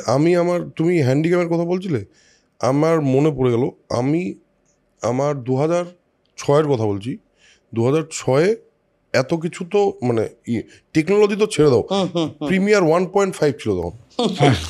হ্যাঁ, তো আমার হ্যান্ডিক্যামে, আমার একটা বন্ধুর হ্যান্ডিক্যামে, তাও কি হাই 8 ক্যাসেট ছিল তখন, মিনি ডিবি না, কিন্তু হাই 8 ক্যাসেট ছিল। সেই হাই 8 ইয়েতে প্রথমে আমি এটা বুঝতে পারিনি যে আচ্ছা এইটাকে সিনেমার মতো দেখতে লাগছে না কেন, মানে আমি কখনই ক্যামেরাটা খুলছি এটাকে সিনেমার মতো কেন দেখতে লাগছে না, কারণ আমার কোনো টেকনিক্যাল নলেজ নেই। দেন আই আন্ডারস্টুড, জুম করলে সিনেমার মতো লাগছে দেখতে। আমি এবার জুম করে করে লেন্সিংটা বোঝার চেষ্টা করলাম, আচ্ছা এই অবধি গেলে পেছনটা একটু ব্লার ব্লার লাগে, বুঝেছো? তো সেটা দিয়ে আমি একটা 3 মিনিটের শর্ট ফিল্ম বানিয়েছিলাম, যেটা মানে বেশ কয়েকটা ফেস্টিভ্যালে জিতেছিল, বেশ হয়েছিল। আমি তখনই এটা বুঝেছিলাম যে আমি যদি বসে ভাবি যে আমাকে কিছু একটা করতে হবে, তাহলে হবে না, করে ফেলতে হয়, করে নিতে হবে, করে ফেলতে হয়। সেটা খারাপ হোক ভালো হোক, whatever that is, but that effort will give you the return in মানে অন দ্য হাইন্ডসাইড তোমাকে দেবে, তখন বোঝা যাবে না, ওটা পরে গিয়ে বোঝা যায় ওই এফোর্টটার মানে। তো মাঝখানে আমি নামটা ওদের ভুলে যাচ্ছি, আমার কাছে ওরা একটা ইউটিউব চ্যানেল অনেক দিন আগে, ওরা এখনো করছে, শর্ট ফিল্ম করতো। তো তারা একটা ইউটিউব চ্যানেল করেছে, আমার এক্স্যাক্টলি অনেক দিন আগেকার কথা। তো যারা যারা টিমে কাজ করতো সবাই একজন ফেসবুকে আপডেট দিয়ে যে আমার একজন এডিটার দরকার, কেউ আছে নাকি অ্যাভেলেবেল, ওখান থেকে কেউ কাউকে ট্যাগ করেছে, কারোর সাথে কথা হয়েছে, এই করে করে ওরা একটা পুরো টিম নিজের মতন করে বানিয়েছে, যারা সবাই প্রডিউস করে। মানে প্রডিউস মানে কি, মানে একটা শর্ট ফিল্ম বাজেট হচ্ছে 10,000 টাকা, যেটুকু নিজেদের মধ্যে সবকিছু। হ্যাঁ, এই যে একটা গ্রুপ টিম এফার্ট, এবং সবারই একটা ইন্টেনশন একই জায়গায় যে আমরা একটা ভালো কিছু বানাবো, ঠিক আছে, সেটার জন্য সবাই এক জায়গায়। এই জিনিসটা কিন্তু চাইলে কিন্তু ইজিলি পাওয়া যায়। প্রচুর ছেলে মেয়ে আছে যারা ভালো কাজ জানে, প্রচুর অভিনেতারা আছে যারা এখন হয়তো মানে কোনো টিভি চ্যানেলের কোনো সিরিয়াল কিংবা ফিল্মে করছে না, হয়তো থিয়েটার্স করছে, শিখছে, তারা ভালো ভালো কাজ করতে চায়, তারাও সুযোগ পায় এবং তারাও নিজেদের অ্যাক্টিং ব্রাশ আপ করার জায়গা পায়, ঠিক আছে। সব কিছু আমার মনে হয় যে এই পুরো ইকোসিস্টেমটা অ্যাভেলেবেল আছে। আমাদের শুধু নিজেদের মতন করে একটু যদি আমরা এফার্টটা নিই যে আমরা একটা ভালো কাজ করবই, ঠিক আছে, হয়তো একটু ক্যামেরা কোয়ালিটিটা একটুখানি খারাপ হবে বা একটু 19-20 হবে। আমি কয়েকদিন আগে আমাকে একজন দেখাচ্ছিল, একটা আননোন ইউটিউব চ্যানেল, ওটা একটা হ্যান্ড টু হ্যান্ড যে ফাইট হয়, একটা মানে পিওভি, মানে একটা গোপ্রোতে বা কিছুতে নিজেরাই মানে একদম দেখে বোঝা যাচ্ছে, মানে হয়তো নর্মাল কোনো সেট আপ ইউজ হয়নি, ঠিক আছে। ওরা একটা ইউটিউবে জাস্ট একটা 1-1.5 মিনিটে একটা হ্যান্ড টু হ্যান্ড ফাইটের একটা শ্যুট করেছে। সেটা দেখলে যে কোনো একটা বলিউড ছবির মনে হচ্ছে হ্যান্ড টু হ্যান্ড ফাইট যেরকমভাবে এক্সিকিউট হয়, যেভাবে ক্যারেক্টারগুলো ছিটকে যায় এবং এগুলো। এবং আমি এখন দেখছিলাম যে কিছু কিছু গ্রামের দিকে কিছু ছেলেমেয়েরা রিল বানাচ্ছে, হ্যাঁ এখন কিছুই নেই, মানে ছুঁড়ে মারছে, ওখানে পাউডার ছুটছে, ওই যে একটা ধুলো ওড়ার যে এফেক্টের জন্য টিনের মধ্যে পড়ছে, একটা রাইট সেম, আমি I have seen also that video, মোবাইলে স্লো মোশনটা ইউজ করছে, কারেক্ট ফোনে হয়ে যাচ্ছে সবকিছু, ফোনের মানে এডিটও ফোনে হয়ে যাচ্ছে, এরকম অবস্থা আজকাল। তো চাইলে সবকিছু করা যাবে, এটাই হচ্ছে, চাইলে সবকিছু করা যাবে। আমার মনে হয় করাটা যদি কেউ করা শুরু করে দেয়, তারপর না বাকিটা নিজের মতো করে সবকিছু ঘটে যায়। এটা সবসময়ই হয়ে থাকে। তুমি অ্যাজ এ ডেবিউট্যান্ট ডিরেক্টর ইন্ডাস্ট্রির থেকে কিরকম রেসপন্স পাচ্ছ? আমি জানতে চাই সৃজিত মুখার্জি এগিয়ে এসে এটাকে আলাদা করে নিজে থেকে প্রমোট করেছেন, এই ব্যাপারটা, এই এক্সপিরিয়েন্সটা সম্পর্কে একটু যদি বলো। মানে এটা আমাদের কাছে সত্যি, শুধু আমার না, আমাদের পুরো টিমের কাছে এটা সত্যি বিশাল বড় ব্যাপার। এবং আমরা শুধুমাত্র সৃজিত মুখার্জি নন, আমরা কিন্তু ইন্ডাস্ট্রি থেকেও সাপোর্ট পেয়েছি, কারণ প্রচুর ডিরেক্টর আছে, প্রচুর মানুষজন আছে ফ্রম ইন্ডাস্ট্রি, তারা আমাদের পোস্টার শেয়ার করেছেন, ট্রেলার শেয়ার করেছেন, কাজটাকে বাহবা দিয়েছেন। আর সৃজিত মুখার্জি যখন শেয়ার করেছিলেন, তো গোটা টিমের মধ্যে আমাদের এখানে বলে রাখি, আমাদের টিমের সকলেরই বয়স অলমোস্ট ওই 25 থেকে 30-এর মধ্যে। এবং যখন শ্যুট হয়েছিল আমি ছিলাম সবচেয়ে বড়, 27 বছর, আর সবাই ছিল 23-24। তো আমাদের এই যে বাচ্চাদের যে টিম, আমার প্রত্যেকে প্রচণ্ড খুশি ছিল। সৃজিত মুখার্জি স্ট্যাটারের একজন ডিরেক্টর আমাদেরকে সাপোর্ট করছেন, এবং তাকে যখন আমি রিকোয়েস্ট করি আপনি প্লিজ আমাদের ট্রেলারটা প্রেজেন্ট করুন, একবারই তিনি বলেন যে হ্যাঁ আমি আসবো। এবং তারপরেও যখন আমি বলি যে স্যার আপনার জন্য কি গাড়ির ব্যবস্থা করবো, স্যার না আমি চলে আসবো। এবং মানে বাই কার্টেসি আমি ওয়েট করছিলাম, তিনি মানে উনি আসছেন, আমি ওয়েট করছিলাম বাইরে, উনি বললেন তুই ভেতরে গিয়ে বস, রিল্যাক্স থাক, আমি আসছি, ঢুকে যাবো, কোনো চাপ নিস না। তো এই যে ব্যাপারটা আমরা সত্যি এক্সপেক্ট করি। এবং সৃজিতদা কিন্তু পোস্টারটা আমরা লঞ্চ করেছি within like 5 to 10 minutes he picked it from online and posted, হ্যাঁ মানে বাই হিমসেলফ, মানে এটা খুবই একটা দারুণ জেস্টার, এটা একটা জেস্টার। এটা এবং মিডিয়ার সামনে ট্রেলার লঞ্চের দিন ওকে নিয়ে বলেছে যে, আমার মনে আছে এখনো, যে সৃজিতদা বলছিল যে ঠিক মনে হচ্ছে 2010 একটা সিটি সেন্টার বা কোনো একটা মলে একটা ছবির ট্রেলার লঞ্চ হচ্ছে, আমার পা কাঁপছে, ঠিক আছে, যে কি হবে ঠিক জয়ব্রতকে আজকে সেম জায়গায় দেখতে পাচ্ছি, ঠিক আছে, আমার নিজের ওই একই অবস্থার কথা মনে পড়ছে, ওই দিনটার কথা মনে পড়ছে। For him to say that, ঠিক আছে, ইটস এ গ্রেট থিং, ঠিক আছে, সত্যি মানে ইট ফিলস সো গুড যে একজন সিনিয়র এগিয়ে এসে একজন জুনিয়রের হাত ধরছে, বলছে চিন্তা করিস না ভাই, আমিও গেছি এটার মধ্যে দিয়ে। This is so beautiful. আমি প্রচন্ড নার্ভাস ছিলাম সেদিন, অবভিয়াসলি। উনি ব্যাক স্টেজে বললেন কোনো চাপ নিও না, এগুলো সিনেমা বানানোর সাথে সাথে কথাও বলতে হবে, সবই করতে হবে, কোনো চাপ নেই। He was like cheering me up, চাপ নেই, সব ঠিক আছে। আমি দেখছিলাম ট্রেলার লঞ্চের দিন জয়ব্রতর গলা থেকে আওয়াজ বেরোচ্ছে না, আমি পরে বললাম কি হয়েছে তোমার, সবাই সৃজিতদা বললো যে এগিয়ে যাও, কথা বলো, তো বললো যে আমি বিগ সৃজিত মুখার্জি ফ্যান, মানে আমার গলা কথা বেরোচ্ছেই না আমার। এটা একটা ইয়ে আছে, কারণ হচ্ছে কি আমি তখন বোধহয় ক্লাস 11 বা 12 ওরকম সময়, তো 22শে শ্রাবণ রিলিজ করেছে। অটোগ্রাফ তো আমরা অন্যভাবে দেখেছি, কম্পিউটারে নামিয়ে দেখেছি, তো কারণ সেই সময় কাঁথিতে হলে অটোগ্রাফ আসেনি, তো 22শে শ্রাবণও আসেনি, মানে ফার্স্ট 2 উইকস 22শে শ্রাবণ আসেনি কাঁথিতে হলে। তো আমার ট্রেলারটা দেখার পরেই প্রচণ্ড ইচ্ছে ছিল সিনেমাটা দেখতেই হবে। তো আমি বাবার কাছ থেকে আমার মনে আছে 150 টাকা নিয়ে সামথিং ওই ধরনের নিয়ে আমি কলকাতায় এসে বা প্রিয়াতে দেখেছিলাম অটোগ্রাফ বলছি 22শে শ্রাবণে একটা জায়গা আছে যেখানে দেখবে যে হঠাৎ করে ছবিটা বন্ধ হয়ে যায়, সবাই মোটামুটি উঠতে শুরু করে দিয়েছে, আমিও উঠতে শুরু করেছি, কারণ তখন এই ব্যাপারটা জানতাম না যে এটা একটা উচিত যে সিনেমার ক্রেডিট লিস্টটা পুরোটা দেখা উচিত, কারণ আমি তখনও জানতাম না। তো উঠতে শুরু করে দিয়েছি, হঠাৎ দেখি সিনেমা চালু হয়েছে আবার, তারপর দেখলাম আসল সিনেমাটা পুরোটাই বাকি ওখানে। সেই দিন থেকে আমি সৃজিত মুখার্জির বিশাল বড় ফ্যান। তো সেই মানুষটা যখন আমার পাশে দাঁড়িয়ে আছে আমার ফার্স্ট ছবিতে, আমার গলা দিয়ে এমনি কথা, প্রচণ্ড ইমোশনাল ছিলাম সেদিন, কথাই বলতে পারিনি সেদিন। কারণ obviously you recall the journey. যে সৃজিত মুখার্জি কিন্তু আরেকটা কারণ যার জন্য আমি বাংলাতে ছবি বানাতে চেয়েছি, তার কারণ হচ্ছে গিয়ে বিফোর অটোগ্রাফ তুমি যদি দেখো, মানে এরকম কোনো বাংলা ছবির কথা আমার অন্তত মনে পড়ছে না যে ধরনের ছবি আমি বানাতে চাই, মানে এক্সেপ্ট ঋতুপর্ণ ঘোষ, আমার এই মুহূর্তে মনে পড়ছে না যে এই ধরনের ছবি আমি বানাতে চাই।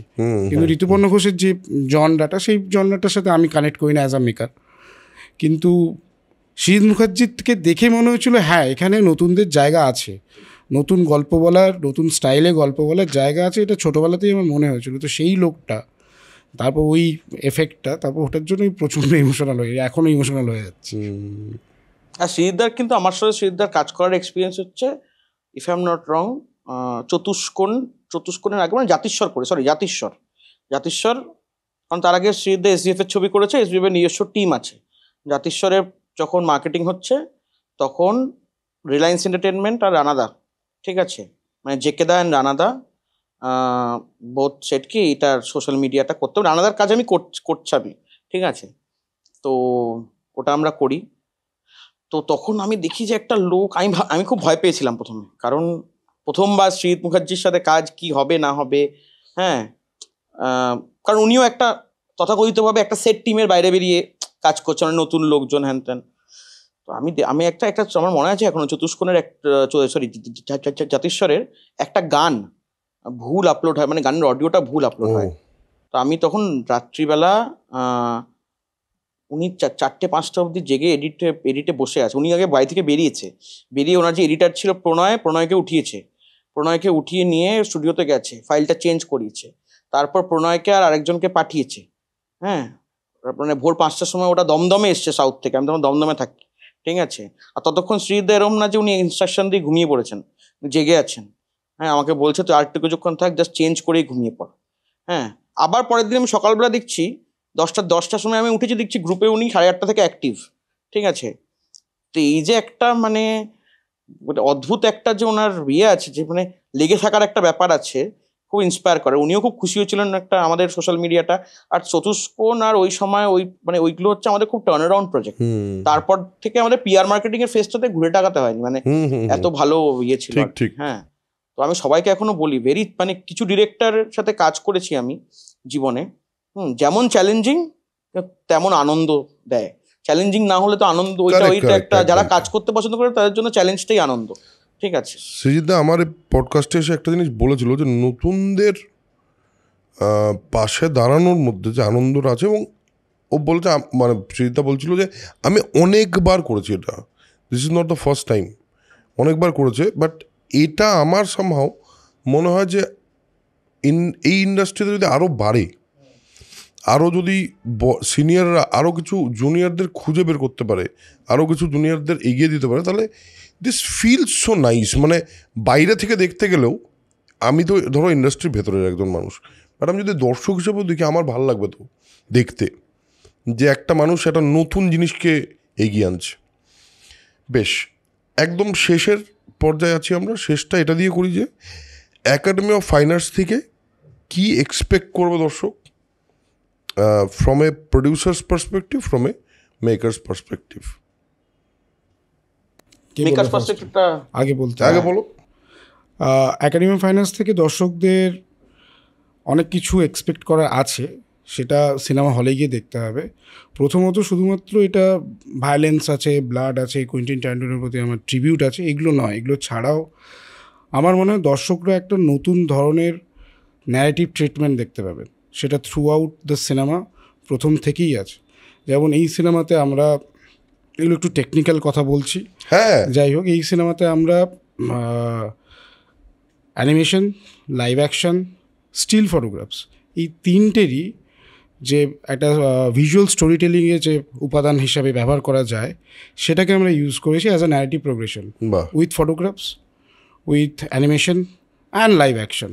এবং সেটা এমনভাবে করেছি যেটা কোনোখানে গিয়ে দর্শকের কাছে মনে না হয় যে it's a pretentious movie, it should be very interesting and entertaining. সেই ব্যাপারটাও আমরা অ্যাচিভ করার চেষ্টা করেছি। যে এই ট্রিটমেন্টটা, আমার মনে হয় যে এই ট্রিটমেন্টটা বা বাংলার অডিয়েন্স যে ন্যারেটিভ ট্রিটমেন্ট, এই জিনিসটা নতুন পাবেন আমাদের ছবি থেকে। বেশ, সেটা অ্যাজ আ মেকার আমি বলতে পারি। শুধুমাত্র ভায়োলেন্স, ব্লাড, বাকি যা সমস্ত জিনিসপত্র, তারপরে খিস্তি খাস্তা, এগুলো ছাড়াও এই ট্রিটমেন্টটা পাবেন।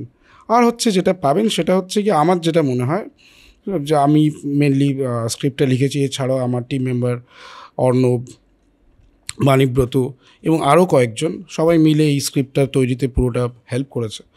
তো এই যে পুরো রাইটিংটা, it has a very good story itself. একটা অরিজিনাল গল্প যেটা পারিবারিক সম্পর্কের গল্প থেকে সম্পূর্ণ আলাদা, এই জিনিসটা বাঙালি অডিয়েন্স পাবে আমাদের ছবি থেকে। বেশ, আমার মনে হয় যে যেহেতু আমি ছবির প্রযোজক, মানে আমি একা, অবভিয়াসলি আমি একা না, আমি প্রতীক, হ্যাঁ, আমি বলতে চাই একটাই জিনিস যে আমার মনে হয় দ্য ফার্স্ট থিং ইজ কি তারা যখন এতটা এফর্ট নিয়ে টাইম বার করে একটা পয়সা খরচা করে সিনেমা দেখতে আসবে, they should get entertain by the film. That is my first thing. And আমার মনে হয় যে আমি ছবিটা দেখে দারুণ এনজয় করেছি পার্সোনালি, ঠিক আছে, এবং আমার মনে হয় যে অডিয়েন্সও, আমি কিন্তু দেখতে দিইনি আপ টু দ্য ফাইনাল, আমাকে দেখতে দেয়নি ছবি। আচ্ছা, হ্যাঁ, আমি এটা কাউকেই দেখতে দিই, এটা ঠিক, এটা একদম আপ টু দ্য ফাইনাল কাট আমি একদম দেখিয়েছি, সাউন্ড রেডি হয়েছে, এসে প্রিভিউ দেখো। বেশ, তো আমি দারুণ এনজয় করেছি।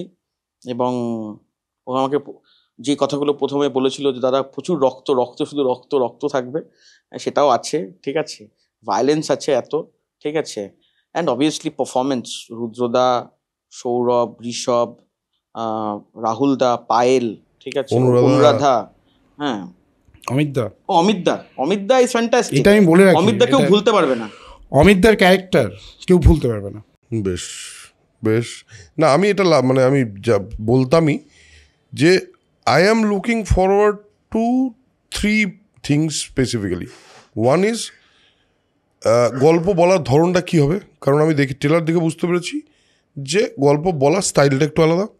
সেকেন্ড হলো পারফরমেন্সেস, কারণ এত ভালো ভালো এত পাওয়ারফুল অ্যাক্টার্স আছে এখানে, এবং যতটুকু দেখলাম, যেটুকু পারফরমেন্স দেখতে পেলাম সেটা।